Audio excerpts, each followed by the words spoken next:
Wagwan bread bins.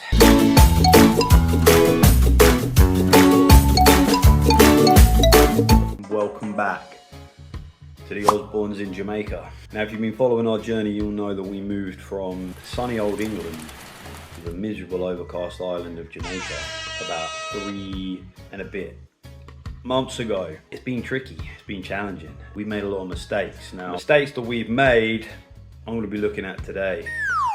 If you've been in Jamaica for a while, there's certain things that become apparent and you understand the way things go a little bit better. It's going to take time, we're new, but these are the things that I've kind of obviously outlined and found out about, and now I'm going to tell you. Number one would be underestimating the time it takes to get from one side of the island to the next. For example, if you come in at Montego Bay and you want to go to Portland and you think that it's going to take like 2 hours to get there, you're gravely mistaken. That's going to take you about 7 hours, maybe 4 or 5 hours. If you're in Montego Bay and you want to go to Boston Bay, let's say, or down, it's going to take you a heck of a long time, right? Up over the mountain like that, and you're on the south coast, and you think it's going to take you like an hour, 2 hours. Well, guess what? It's all mountainous. The terrain is serious, and you'll be going 5 hours to get. You only travelled this far. You know what I mean? You've travelled like 3 miles down the road in a straight line, but it's taken you 2 hours to get there. And this is just a concept that you're not going to probably appreciate if you're living in Europe or America or Canada, where the roads are smooth. You don't actually need an off-road vehicle. You know, it's like a luxury. Here, for a lot of the roads, you'd be much better suited to be getting an off-road vehicle eventually one day.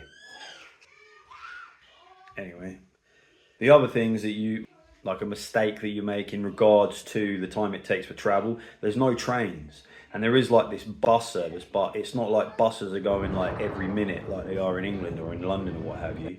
You have to get a specific coach to get around, and it takes hours.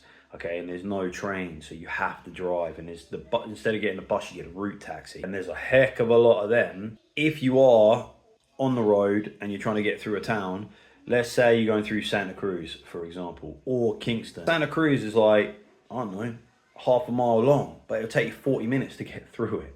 You know what I'm saying? Or even longer if it's been raining. If it's been raining, a road that looked like it was completely fine 10 minutes ago now feels like you're driving into the current of a river that's about to drop off the end of Niagara Falls. So much water on the road that it's like you're better off with a jet ski or a speedboat, you know what I mean?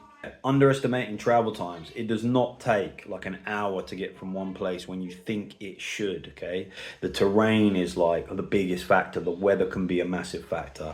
The lack of public transportation to fill in those gaps. You know, if you are driving anywhere, make sure you have your spare tire. Made that mistake. Coming to Jamaica or thinking that the island temperature is just the same across the island, that not understanding that like Jamaica has seasons like other places. Maybe not the cold winters, it has the hurricane season, obviously. We all know about Melissa and Beryl. We pray that we don't have any big tropical storms this year. It does have the wet, the rainy season as well. Ignoring that rainy and hurricane season is going to be something that is not going to be beneficial to you. Okay. So we live up in the mountains of Manchester. When we first arrived, it was actually freezing cold at night time. Like, I'm talking cold, like actually cold. Like the first night I got into bed, yeah, and we're like right up there, we had like one thin blanket, right? It was being hot in the day. It was so cold I had to put every single item of clothing that I had onto my body. Like, I went to bed, had like 4 shirts on, 3 pairs of trousers or something, and a jacket. Like, it was absolutely freezing, and you would never expect that. Obviously, we're like up a mountain.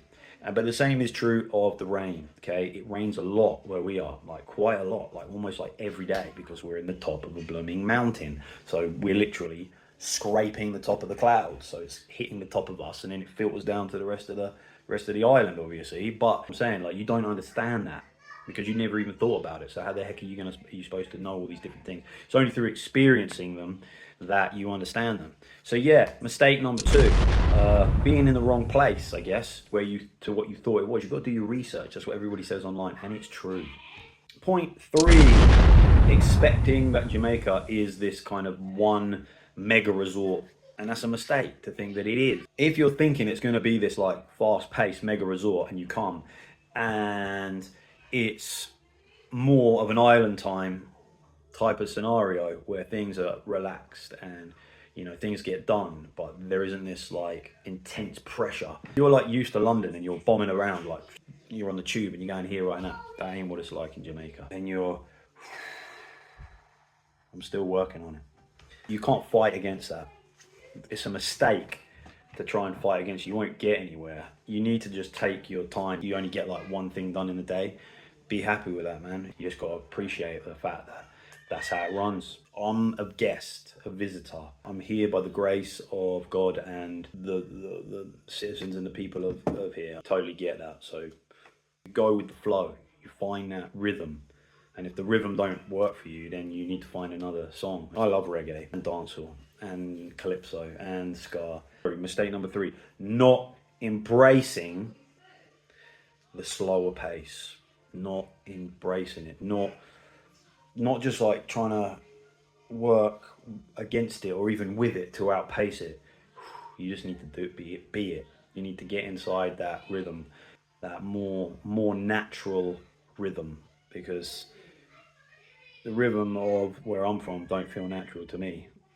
You tell me if you feel like working in London or in the UK or in a major city where it's, you know what I mean? Like, you tell me if that feels like it's conducive to mental health, good sleep, love, respect of other people, or it's just like, you know what I mean? So maybe there's something there. Number 4, just staying inside the gated resort and not going outside, not getting amongst it. We're not in the resort. So to me, Jamaica is absolutely wonderful and really super friendly, completely and utterly like, safe in the streets. Look at Travel Zoe. I know like no one from the iShow's beating. You don't have to be this person cooped up in this resort and like very devout. Like, do you know what I mean? Like, you don't have to be like that. Anybody could just walk around in pretty much lots of parts of Jamaica and be absolutely cool. There'd be no issue with you walking around. There'd be no issue with you shopping. Like, and you get on, there'd be no problem. But all that money is concentrated into the resorts, right? When it really doesn't need to be. I've said this so many times, right? But if you've been to the Greek islands, like a lot, like Kos or Rhodes or any of them, right? Jamaica feels well similar in terms of like the terrain and even like the heat, although it's much more humid, and like the building style and the rock type. Jamaica's a lot lusher, while Greece tends to be a bit more arid, but even still, it feels well similar. That kind of like rugged, rustic. Yeah, so I would say if you are going abroad to Jamaica and you're from the US or anywhere, I would say get out of the resort, man. Get a tour guide, but don't be afraid to go and actually do stuff in Jamaica, because it's basically completely going anywhere else. People have this image like people that you're gonna get off the plane or go out the resorts and they're gonna grab you and rob you. Man, you go out of the resorts, okay, and it's just a bloke, like a builder on his way to work in his car, a guy delivering the petrol. There's a guy, a roofer. There's a woman going to work in an office. There's a street, the road worker. There's children going to school, just like an English class. Just a normal society with people going about there. Have you ever been to like a town in any country? Big mistake. Staying in the resorts is something that you don't need to do.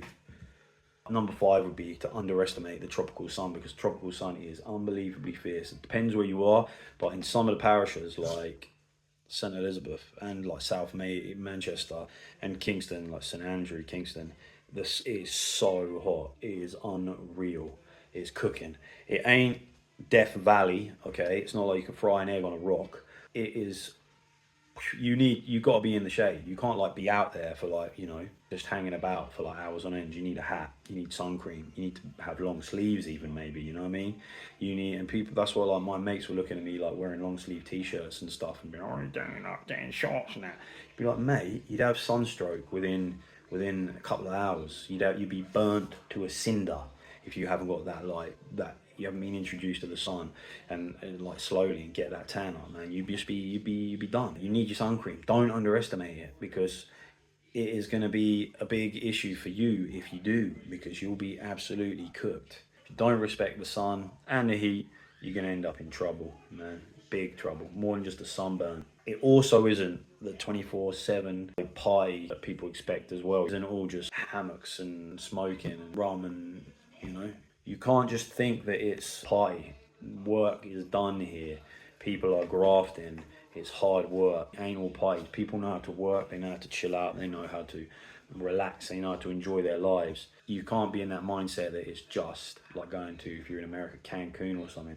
Or if you're in England, like going to Ibiza or like Zante or something like that. You know what I mean? Like, it just ain't that place. Place is real. And it isn't just a paradise dream. We never came here with that false idea in our head that this was a paradise free from trouble. For us, the kind of challenges that you face, like anywhere you go, are going to be worth it. Anyway, so for everybody that's made it to the end of the video, thank you so much for watching. Like, comment, subscribe. Stay tuned for the next one of these, because I'm going to be doing some more videos about my experiences and common mistakes that maybe I've made, that other people I see making, which probably ain't going to be true. It's going to just be me. But, you know, stay tuned, because I'm going to be trying to knock these ones out a bit more regularly. Stay tuned.